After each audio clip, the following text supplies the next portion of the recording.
The words landed in the quiet, carpeted hallway with no more force than a pair of fallen leaves. Your room is the unheated basement, Mom. Susan said it with that smile. The one that was all teeth and no warmth. The one she used when she was explaining something she knew was wrong, but expected no argument. A hostess smile. Brittle and bright.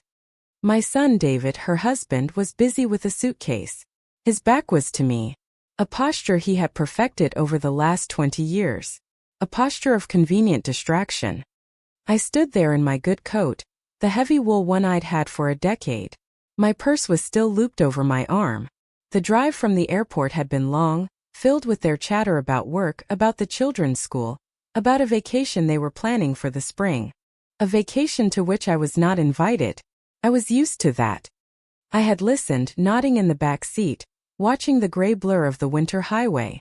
I had been looking forward to the warmth of their home, the smell of coffee, the sound of my grandchildren's laughter. Instead, there was this. It's really for the best, Susan continued, her voice chirpy, a bird singing a false spring. You'll have your own space.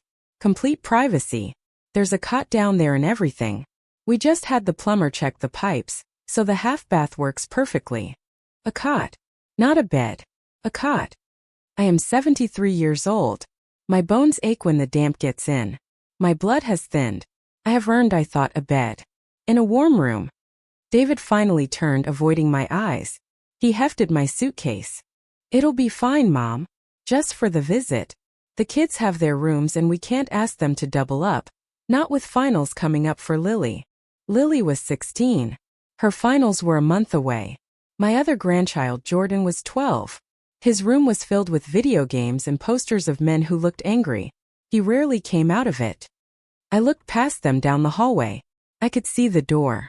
A plain, cheap wooden door that I knew led to the basement stairs. It was the only door in the main hallway that wasn't painted a glossy white. It was forgotten. Unfinished. I didn't say anything. My silence has always been a vessel. For years I had filled it with patience. With understanding. With the quiet acceptance of a mother who wants only peace for her children. I had poured my own needs into that silence until they dissolved. But in that moment, standing in their immaculate, climate-controlled hallway, the silence felt different. It was not a vessel to be filled. It was a block of ice. Hard. Cold. And for the first time it was my own. Let me show you, Susan said, already moving toward the door. I followed. My feet, in their sensible orthopedic shoes, made no sound on the plush runner. David followed me, carrying my suitcase as if it were an inconvenience he was being noble to endure. The door opened with a slight squeak. The air that rose up to meet us was cold. It smelled of damp concrete and dust and something else. Something like disuse. The smell of a place where things are put when they are no longer wanted, but not yet ready to be thrown away. A single bare bulb at the bottom of the wooden stairs cast a weak yellow light. The switch is just here, Susan said, flicking it. I looked down the steep flight of stairs.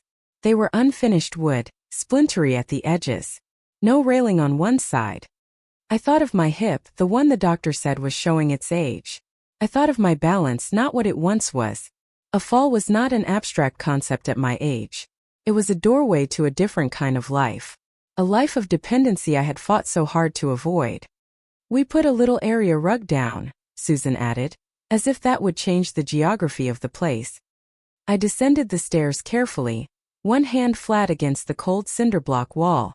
The cold seeped through my coat, through my sweater, straight into my skin.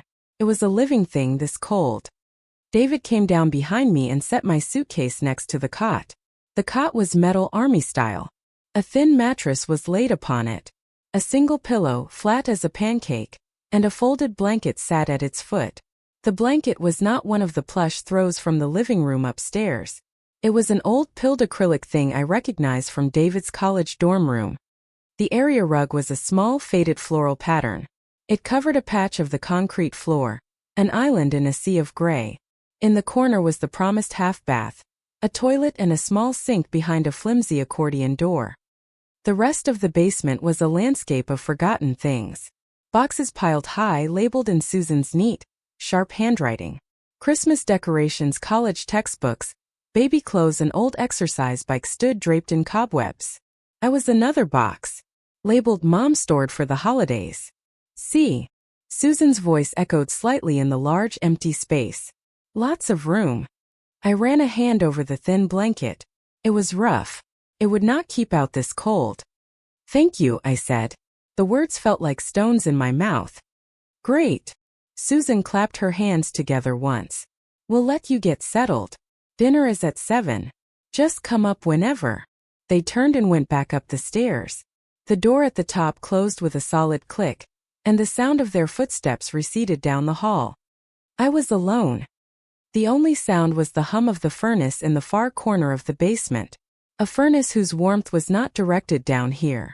It was a reminder of the comfort I was separated from. I did not unpack.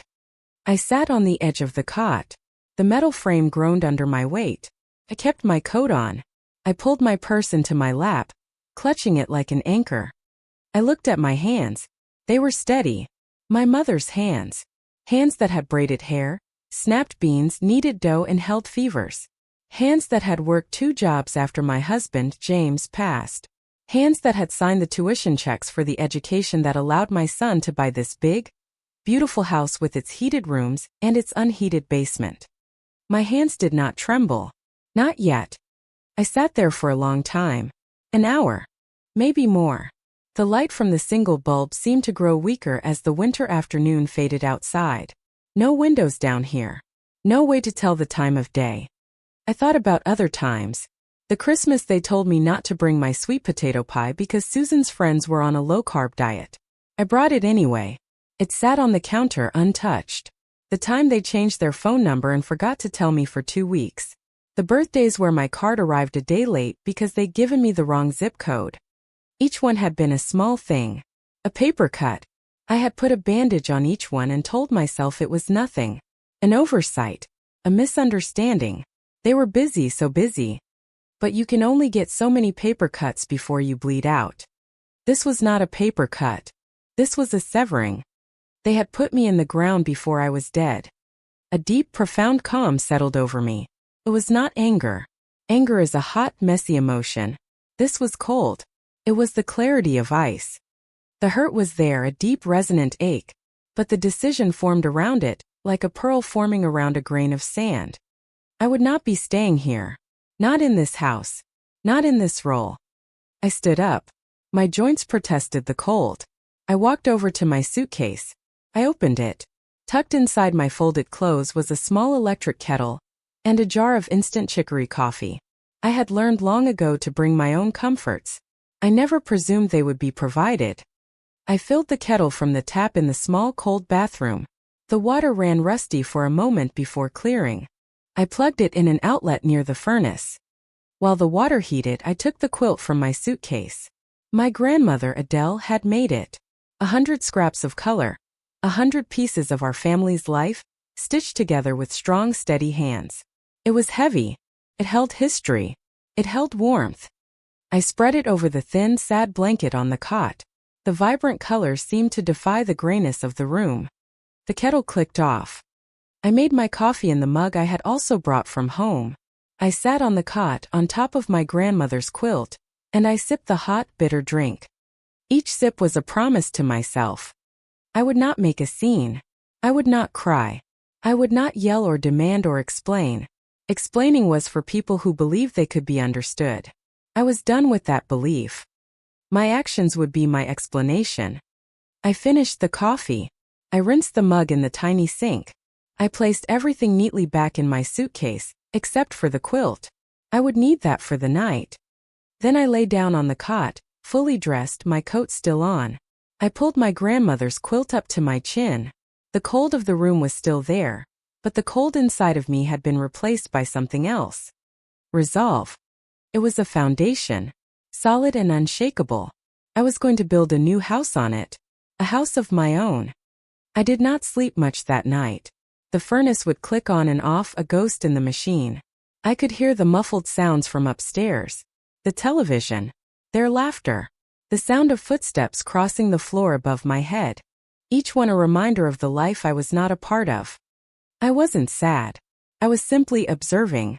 collecting the final pieces of evidence for a case that had already been decided. In the morning, my body was stiff with cold. I rose before I heard anyone else moving. I used the small bathroom, washed my face with icy water. I did not want to go upstairs and use their warm guest bathroom. I did not want to be a guest. When I heard the sounds of the kitchen coming to life, I ascended the stairs. Susan was at the counter pouring cereal for Jordan. She looked up startled. "Oh, Mom, you're up early." "Good morning," I said. My voice was even. "Sleep okay?" she asked, not looking at me, her attention on the milk. "I rested," I replied. It was the truth. My body had not slept, but my spirit had rested. It had found its center. "I have a bit of a headache," I said. "I think I'll go for a walk. Get some fresh air." "Oh, okay," she said. "Don't get lost." It was the kind of thing you say to a child. I smiled a small secret smile. I had never been more found in my entire life. I put on my hat and gloves. I walked out their front door into the brittle winter morning. The air was sharp and clean in my lungs. The neighborhood was quiet. Large, well-kept houses sat on manicured lawns, dusted with frost. It was a place of success, of order. I walked for 2 blocks, my purpose clear. I was not just stretching my legs. I was surveying. And then I saw it. Next door to my son's house.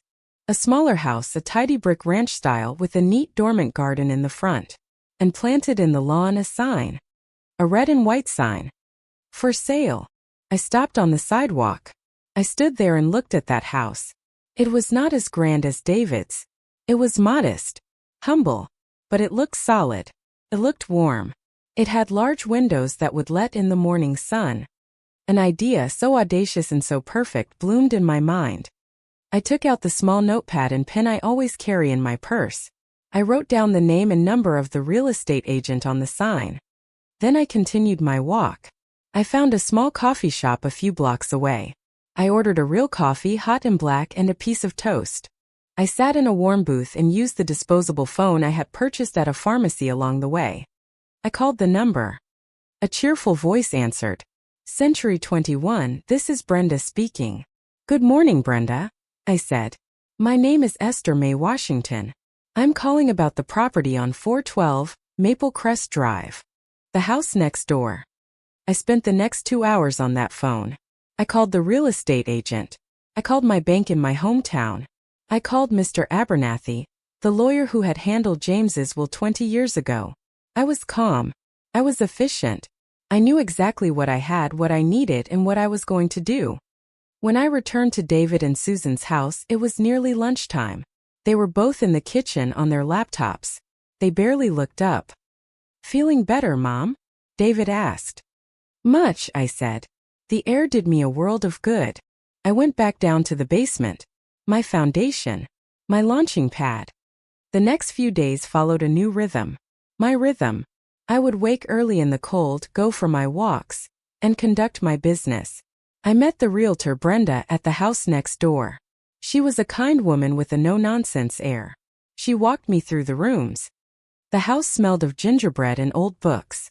The previous owner, a widow like myself, had recently moved into an assisted living facility.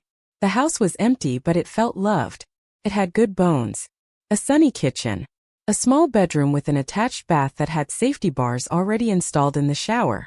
A fireplace in the living room. And best of all, a modern, efficient furnace that worked beautifully. "It's a lovely home," Brenda said. "Gets wonderful light." "I'll take it," I said. Brenda blinked. "We haven't even discussed an offer." "I will pay the asking price," I said. "In cash. I want a quick closing." I had been careful with my money my whole life. James and I had lived simply. We saved. We invested. David and Susan knew I had a pension and Social Security, but they had no idea of the depth of my resources. They had never bothered to ask. They saw me as a sweet, slightly dotty old woman who made good pie. They had no concept of the woman who had managed a household budget to the penny for 50 years, who read the financial pages, who understood the power of a well-tended nest egg. My invisibility was now my greatest asset. The next call was to my new lawyer. A sharp woman named Miss Albright whose office was in a sterile, quiet building downtown. I had found her online. She specialized in elder law. I sat across from her polished desk. She listened patiently as I laid out my requests. I was changing my will. I was revoking David's power of attorney. I was setting up a trust. "Are you certain about this, Mrs. Washington?" she asked, her eyes kind but direct. "Revoking a power of attorney from your only son is a significant step." "I have never been more certain of anything in my life," I said. She nodded, a flicker of understanding in her gaze. She had likely heard stories like mine before. Perhaps the details were different, but the melody was the same. The song of the forgotten mother. I signed the papers. My hand did not shake. The penmanship was firm.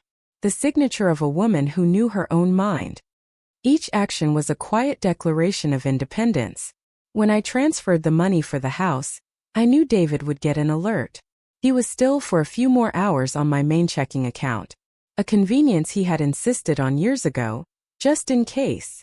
The call came that evening. I was in the basement, reading a book under the weak light of the single bulb, my quilt wrapped around me. My phone, the one they knew about, buzzed on the small nightstand. It was David. I looked at the screen. I watched it buzz and vibrate against the cheap wood. I did not answer. It rang and rang, then stopped. A moment later, a message pinged. "Mom, call me. The bank sent a weird alert." I deleted it. Not replied. Deleted. He called again.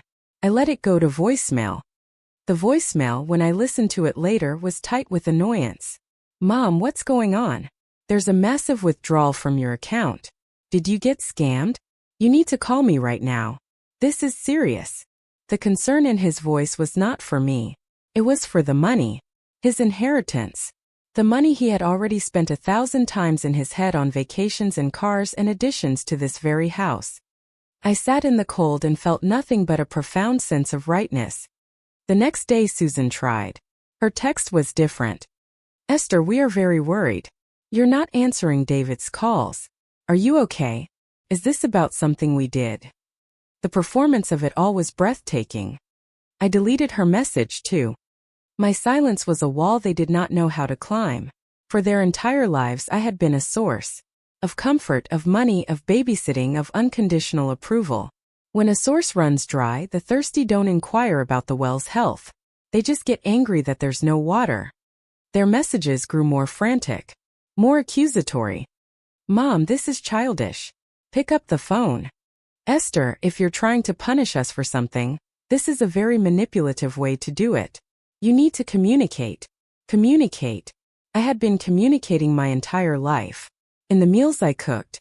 In the sweaters I knit. In the checks I wrote. In the long hours I spent listening to their problems, my own set aside. They had not been listening. They had mistaken my silence for agreement.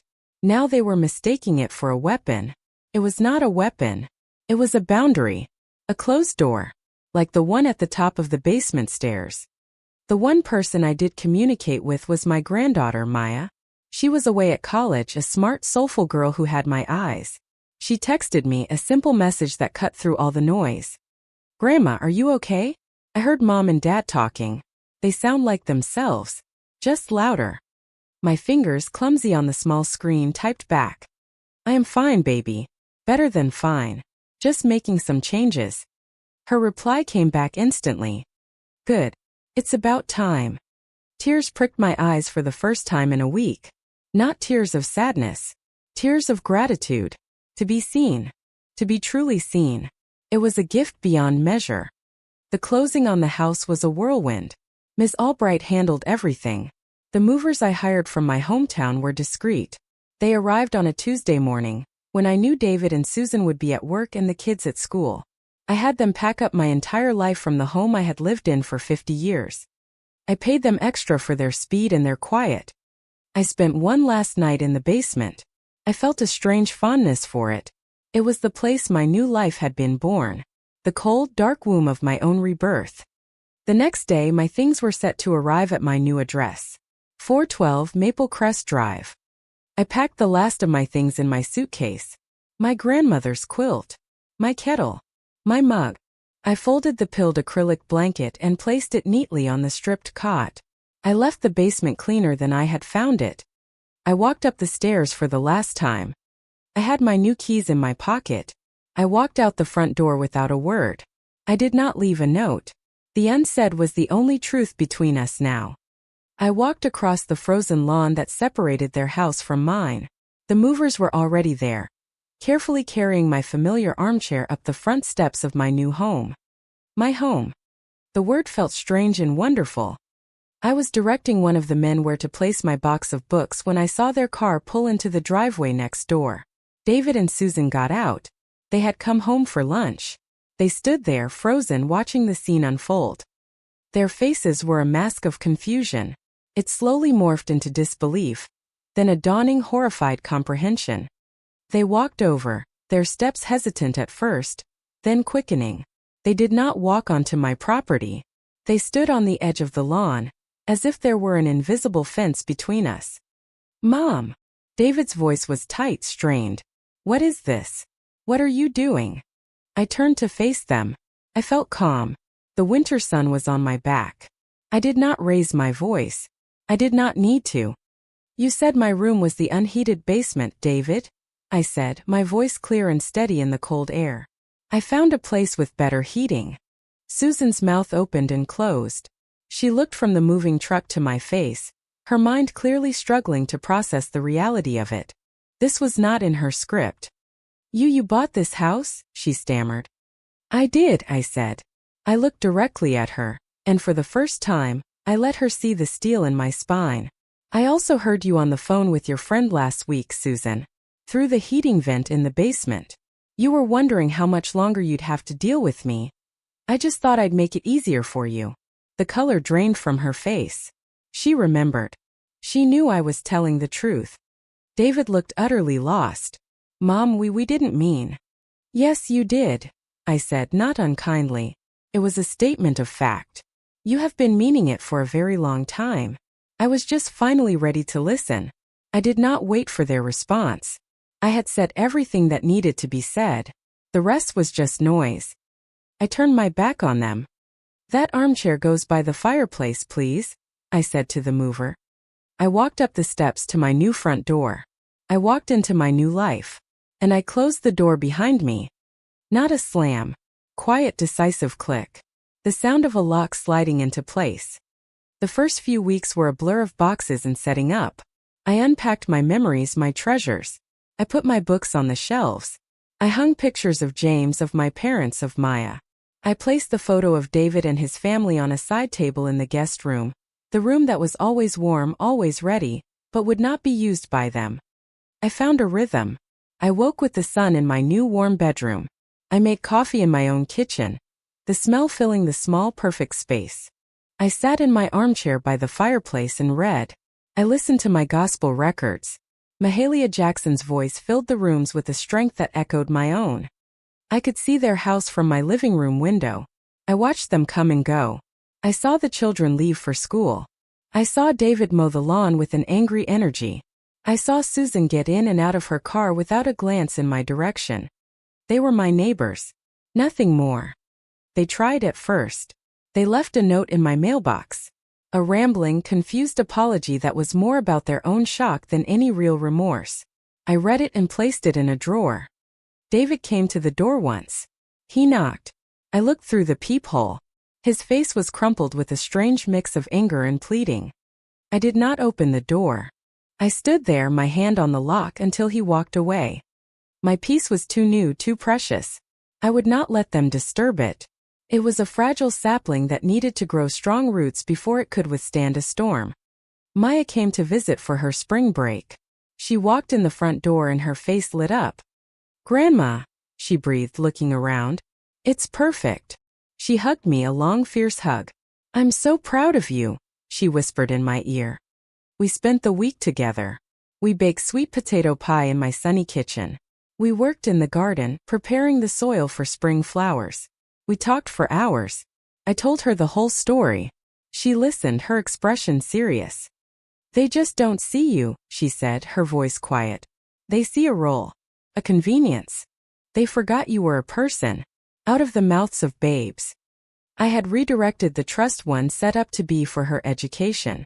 I told her about it. She cried. "Grandma, you don't have to do that." "I want to," I said. "An education is something no one can ever take away from you. It is a room of your own inside your own mind. It's the best gift I can give." My new life took shape. I joined the garden club in the neighborhood. I started attending a small church just a few miles away. A place where I was welcomed not as someone's mother, but as Sister Esther. I made friends. Women my own age, other widows, who understood the quiet dignity of a life lived on one's own terms. We had coffee. We went to matinee movies. We talked about our children, our grandchildren, our gardens, our aches and pains. We talked with the easy camaraderie of women who had survived. One day a letter arrived. Real stationery. David's handwriting. It was different from the first note. It was short. Just a few lines. "Mom, I am sorry. I have been a bad son. I took you for granted. I was a coward and I let you down. I have no excuse. I miss you. David." I read it several times. I saw the water stain on the paper where a tear might have fallen. For the first time it felt real. The beginning of something. I did not reply immediately.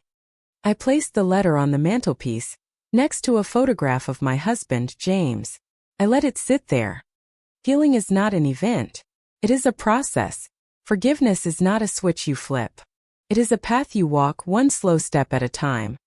I was not ready to walk that path with him yet, but for the first time I could see it in the distance. My house was my sanctuary. It was filled with light and warmth and the smell of baking. It was a testament to the fact that it is never too late to claim your own life. It is never too late to demand a room with heat. Sometimes in the evening I would sit in my armchair and look out the window at the house next door. I'd see the lights flick on in their kitchen.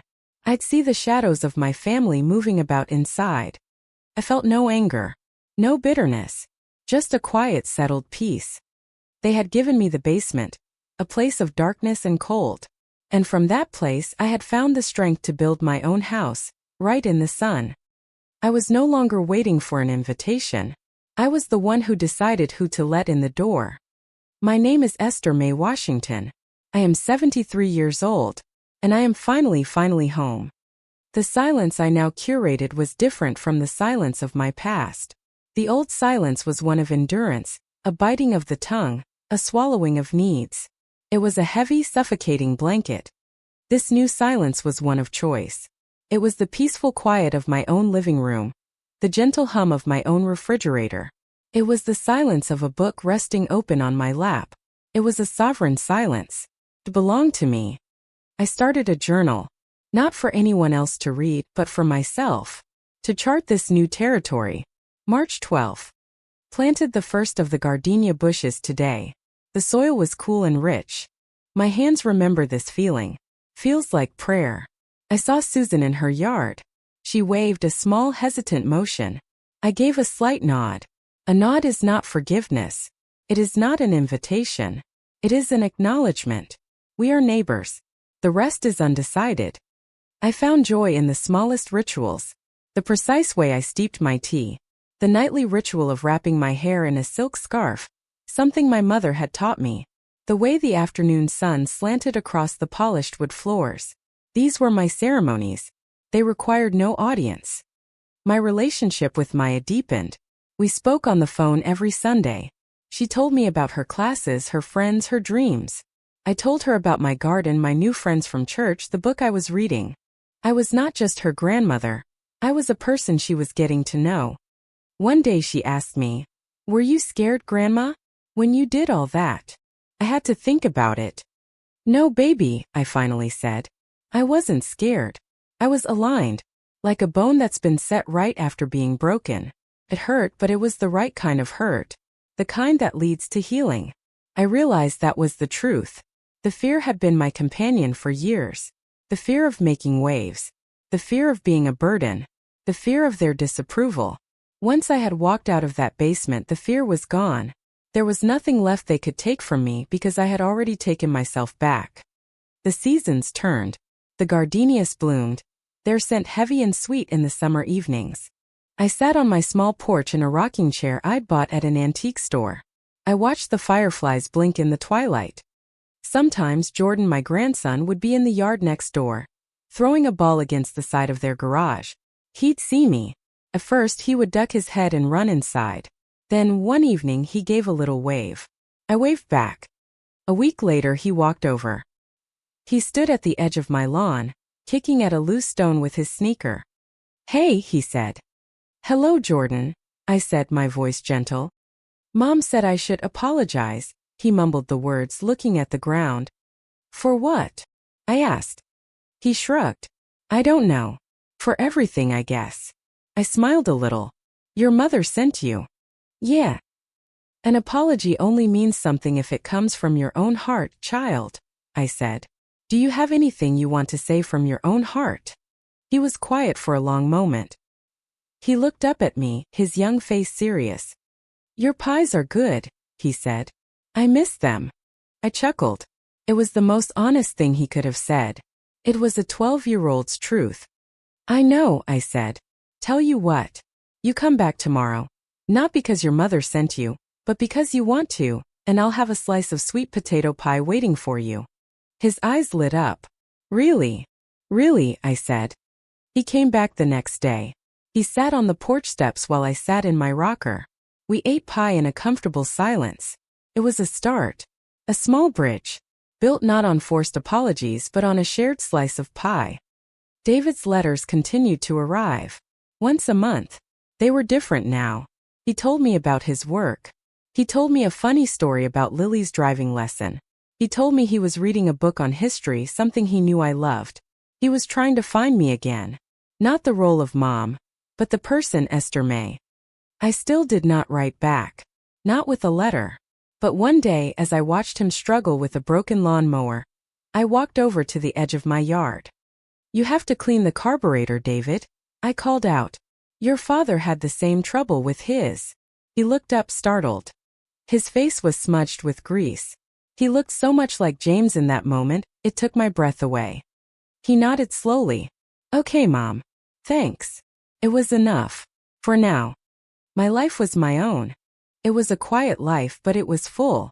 It was full of flowers and books and good tea and true friends. It was full of peace. I had once thought that peace was the absence of conflict. I now knew that was wrong. True peace is the presence of dignity. I had found my dignity in the cold, dark basement.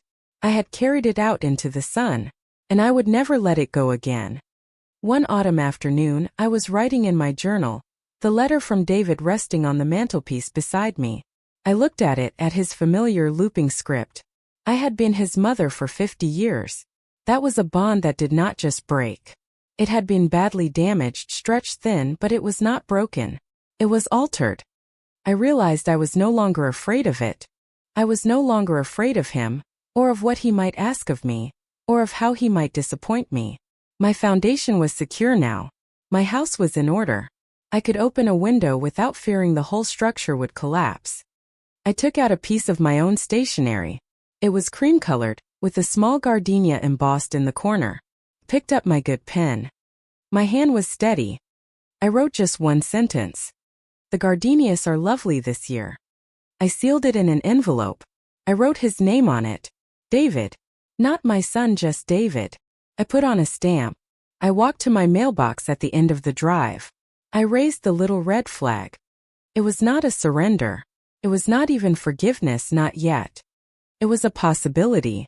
A seed planted in new, healthy soil. What would grow from it I did not know. But this time it would grow in the light. And it would be on my terms.